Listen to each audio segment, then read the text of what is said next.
नमस्कार, पृथ्वी news channel में आपका स्वागत है। सीतामढ़ी से मैं हूं कुलंजा। इस वक्त मैं उपस्थित हूं बथनाहा प्रखंड में यह मंत्री लोगों का जन संवाद यात्रा चल रहा है। इसमें जैसे मुख्यमंत्री जी आपको संवाद जनता के बीच में क्या रखते हैं, इनको आप ध्यान से सुनेंगे। इन्हीं शब्दों के साथ नमस्कार। जगत जननी माँ जानकी की जन्मस्थली सीतामढ़ी में सबसे पहले माँ जानकी को नमन करता हूँ अपने भारत माँ के उन सपूतों का जिसने पूरे दुनिया में भारत का मान बढ़ाने का काम किया। दुनिया के सबसे लोकप्रिय नेता, गरीबों के मसीहा, भारत के यशस्वी प्रधानमंत्री युग पुरुष नरेंद्र भाई मोदी के सम्मानित उनके उम्मीदवार भाई देवेश चंद्र ठाकुर जी, जो बहुत मंचों पर जाने का अवसर मिलता है आपके शुभकामना से, लेकिन यहाँ आने के बाद एक अलग अनुभूति हुआ, क्योंकि मैं इन्हीं के सदन का सदस्य हूँ और इनका जो हम पर उपकार है बहुत लंबे समय से, जब से मैं पहुंचा हूं, कितना सहयोग ये कर पाए हैं मुझे किए हैं, तो बारंबार मैं इनके एहसान के तले लगता था कि कभी मैं इनके एहसान को कैसे सधा पाऊंगा। लेकिन आज इस सीतामढ़ी के धरती पर अपने मतदाता भाइयों से, अपने निषाद भाई, अति पिछड़ा भाइयों से कहना चाहता हूँ, यह उपकार हम सधा पाएंगे आपके सहयोग से।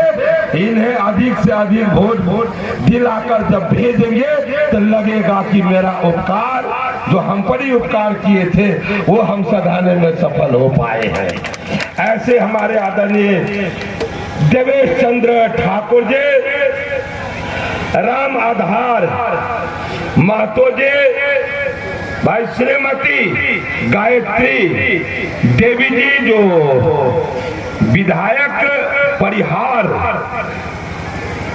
को सेवा दे रही है, राम नरेश यादव जी जो पूर्व विधायक है, ब्रजेश जी जो जिला अध्यक्ष हम पार्टी के हैं, अंजना कुशवाहा जी, चंद्रिका पासवान जी, रेखा कुमारी जी जो हमारे इस सदन के में एमएलसी के पद को सुशोभित करती है और एक अच्छे लीडर के रूप में वहां जब ये प्रश्न करती है तो मुझे अच्छा एहसास होता है कि इसीलिए तो नरेंद्र मोदी जी आज नारी का वो सम्मान करते हैं।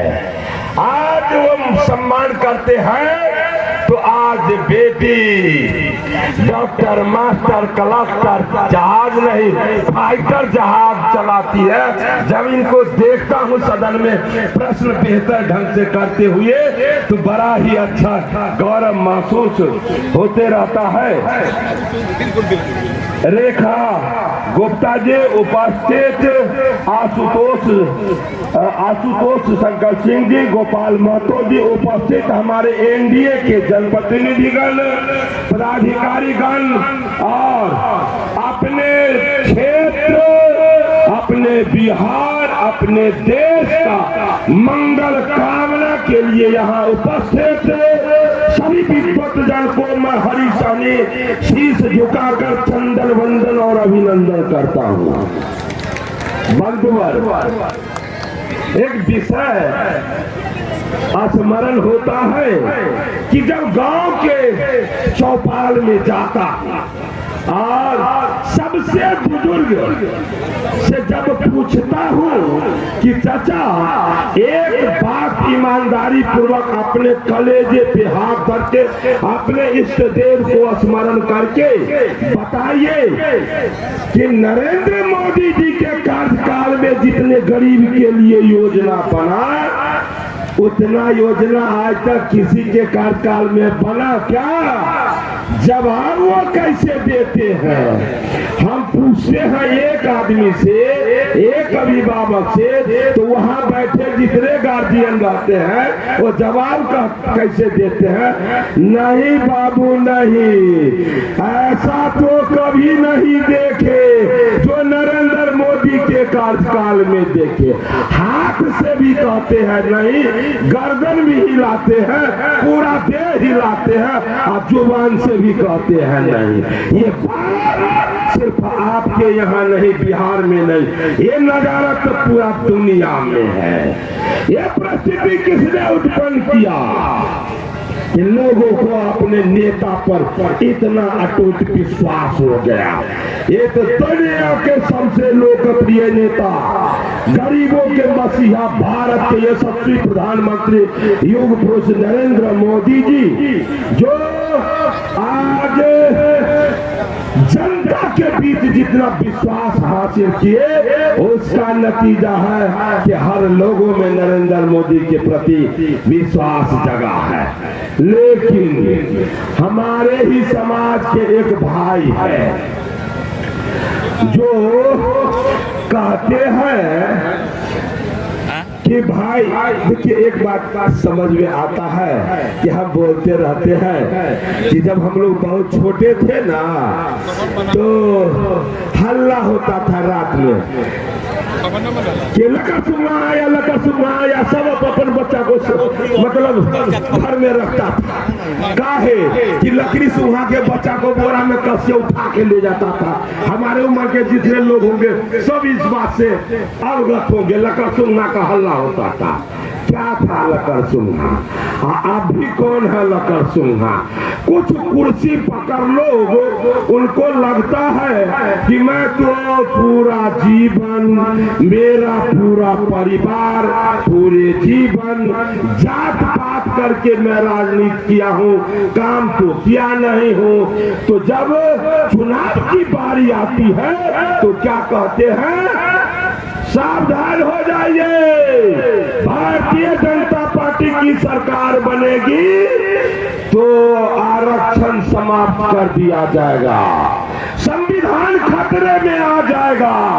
मैं आपसे पूछना चाहता हूँ, जो लोग ये आवाज देते हैं जरा उनसे पूछिए कि जब से वो सत्ता में आए किसी भी समाज को, छोड़ दीजिए पिछड़ा अति पिछड़ा और दलित समाज की बात, किसी भी समाज को 0.1% भी कभी वो आरक्षण दिए क्या? नहीं ना। लेकिन वो झूठ बोलकर सत्ता में बने रहे, जात पात करके सत्ता में बने रहे, तो अब भी वही परिस्थिति बनाने के लिए लोगों में भ्रम पैदा करते रहते हैं। मैं आपसे आग्रह करना चाहता हूँ, विनती करना चाहता हूँ, ऐसे लोग जो अति पिछड़ा करके जो आपके बीच आते हैं वोट मांगने के लिए, उससे सजग होने की बात आवश्यकता है। भाई मेरे एक भाई साहब है जो कहते हैं कि मैं सन्नफ मल्लाह, कुछ दिन पहले कहे थे कि आरजेडी ने मेरे पीठ में खंजर मारा है। मैंने पूछा कि आपको आरजेडी ने खंजर मारा, मलहम किसने लगाया, एंटीबायोटिक किसने दिया जो घाव बहुत जल्दी ठीक हो गया? ये काम मलहम लगाने का किसने किया? भारतीय जनता पार्टी ने 11 टिकट देने का काम किया, एमएलसी बनाया, मंत्री बनाया, और ये तो मलहम था। एंटीबायोटिक कैसा दिया? कहा मेरे जान का खतरा है। तो हमारी सरकार, केंद्र की सरकार कही कि आपको किससे खतरा है? तो कहा सरकार से। हमको बिहार सरकार के सुरक्षा पर भरोसा नहीं है तो केंद्र से मांगा सुरक्षा। केंद्र पूरे बिहार के निषादों के के सम्मान में उसे केंद्र सरकार का सुरक्षा मुहैया कराया। लेकिन वो सब कुछ पाने के बाद, निषादों के नाम पर सम्मान पाने के बाद 11 टिकट में वो अपने निषाद भाई को कुछ नहीं दिया। इतना ही नहीं, जब वो हार गए, एमएलसी बना के मंत्री बनाया गया उन्हें, तो सबसे पहला कलम जब चलाए तो कौन सा काम किए? इस गरीब गुरबा मलाह समाज जो मछली मार का अपना भरण पोषण करते हैं, आजादी से पहले 1935 में अंग्रेज के द्वारा संविधान बना था कि इस मलाह समाज को जीवन यापन के लिए तालाब पर इसका हक होगा। सोसाइटी का निर्माण किया गया और उस सोसाइटी का सदस्य जो मलाह रहते थे उन्हें तालाब दिया जाता था। ये महानुभाव आए, अब पहले अपना दस्तखत से वो जो मलाह बनते थे सदस्य, उसी को समाप्त कर दिए। कहते हैं कि हम सन्नफ मल्लाह है, अधिकार छीने, कहते हैं सन्नफ मल्लाह है। पोखरा को ओपन करवा दिए, कहते हैं सन्नफ मल्लाह है। उसके बाद 11 टिकट तो नहीं दिए। जब कुढ़नी में उपचुनाव हुआ तो निषाद का बेटा के हाथ से चला गया था वो विधायक, तो सारे निषाद को लगा था कि निषाद का नेता है, निषाद को टिकट देगा। तो जैसे वो 11 टिकट को ठिकाना लगा दिए थे, उसी तरह ये कुढ़नी वाला टिकट का भी ठिकाना लगा दिए। और वर्तमान समय में अभी 3 लोकसभा का उन्हें टिकट मिला, 3 मिला। पूरे बिहार के मलाहों को लगा कि अब की बार तो निश्चित रूप से ये तीनों का तीनों टिकट देगा मलाह को। इसलिए कि हर जगह ये बदलाव हो चुका है। 3 छोड़ दीजिए, 2 छोड़ दीजिए, एक भी टिकट नहीं दे पाया।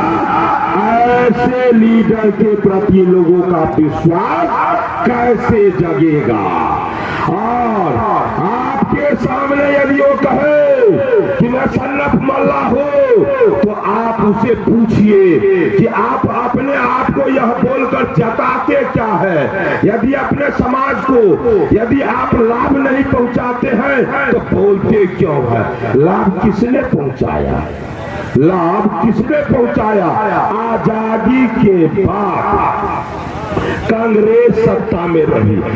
कांग्रेस के बाद भारतीय जनता पार्टी जब अस्तित्व में आए तो सबसे पहले हमारे बिहार के अभिभावक कैप्टन जयनारायण निषाद को वो सांसद बनाए, उनके सुपुत्र को सांसद बनाए। डॉक्टर भगवान लाल सहनी को पूरे भारत के पिछड़ा आयोग बनाकर उसका अध्यक्ष बनाने का काम किए। भाई अर्जुन सहनी को, नीलम सहनी को, अशोक सहनी को, हरि सहनी को तो बनाया ही। हरि सहनी को क्या बनाया? नेता प्रतिपक्ष। आजादी के बाद पहली बार किसी अति पिछड़ा के बेटा को नेता प्रतिपक्ष यदि किसी ने बनाया तो भारतीय जनता पार्टी ने बनाया। इसलिए मैं आपसे आह्वान करता हूं अपने अति पिछड़ा भाइयों से, निषाद समाज के भाइयों से मैं आग्रह करना चाहता हूं, निवेदन करना चाहता हूं। जो नरेंद्र मोदी जी कहते हैं सबका साथ, सबका विकास, सबका प्रयास, जो कहते हैं वो करते भी है। जो सम्मान हमें मिला है वो भाजपा के द्वारा मिला है, एनडीए के द्वारा मिला है और आगे भी भविष्य में मोदी जी के द्वारा ही मिलेगा। इसलिए मैं आपसे निवेदन करता हूं, उनका एक दूत आज आपके बीच देवेश बाबू आकर के यहाँ उम्मीदवार के रूप में आए हैं। आपसे विनती करना चाहता हूं, आग्रह करना चाहता हूं कि हर युग में धर्म हिंदू है, चाहे वो सतयुग हो, द्वापर हो, त्रेता हो, हर युग में हुआ है। क्या माँ दुर्गा का प्रादुर्भाव कब हुआ था?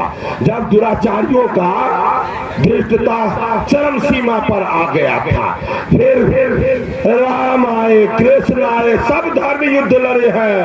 आज भी आप धर्म युद्ध लड़ रहे हैं। एक तरफ राम को लाने वाले नरेंद्र मोदी है, तो दूसरे तरफ रामचरितमानस को फाड़ कर आग में जलाकर दुनिया को दिखाने वाले हैं। ये भी धर्म युद्ध है, लेकिन इस धर्म युद्ध में आप राम के साथ है या वैसे के साथ है जो रामचरितमानस को फाड़ कर आग में जलाता है, यह आप पर निर्भर करता है। सबको पता है कि राम मंदिर बनने से आपको बेहद खुशी है, लेकिन कल जैसे हमारे अमित भाई साहब जी बोल कर गए हैं कि यदि मंदिर बनाने का वो बात करके गए हैं, ये काम कौन करेंगे, मोदी जी या रामचरितमानस को जलाने वाले? कौन करेंगे, कौन करेंगे? ऐसी आशा विश्वास पर आज नरेंद्र मोदी जी के दूत को यहाँ से आप छिताकर भेजे और बिहार से 40 फूलों का जो माला गुथा जाएगा उसमें सबसे सुंदर माला फूल आपका हो। इस 40 माला के अंदर यही आशा अपेक्षा रखते हुए, यही शुभकामना देते हुए अपने पानी को विश्राम देता हूँ। जय हिंद, जय भारत। सम्राट चौधरी जिंदाबाद।